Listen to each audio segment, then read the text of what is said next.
जालन्यामध्ये cruiser jeep आणि ट्रॅक्टरची समोरासमोर धडक होऊन भीषण अपघात झालेला आहे आणि हा अपघात इतका भीषण होता।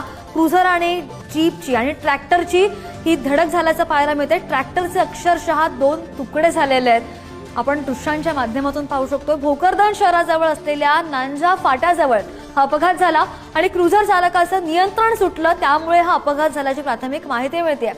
सुदैवानं या अपघातामध्ये कोणतीही जीवितहानी नाही, मात्र ट्रॅक्टरचे अक्षरशः 2 तुकडे झालेले आहेत। इतका भीषण हा अपघात होता।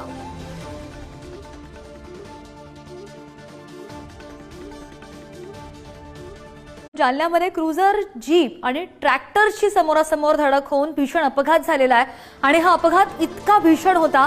क्रुझर आणि जीपची आणि ट्रॅक्टरची ही धडक झाल्याचं पाहायला मिळते। ट्रॅक्टरचे अक्षरशः 2 तुकडे झालेले आहेत।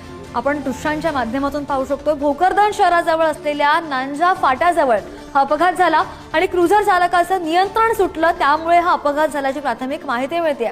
सुदैवानं या अपघातामध्ये कोणतीही जीवितहानी नाही, मात्र ट्रॅक्टरचे अक्षरशः 2 तुकडे झालेले आहेत। इतका भीषण हा अपघात होता।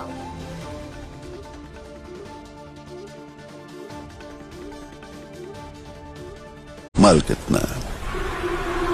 2000 टन। टन का कितना? 1 टन का 2.5 करोड़। मजाक कर रहा है पुष्पा। पुष्पा धंधे में मजाक नहीं करता। पुष्पा से धंधा बहुत मजा आता है।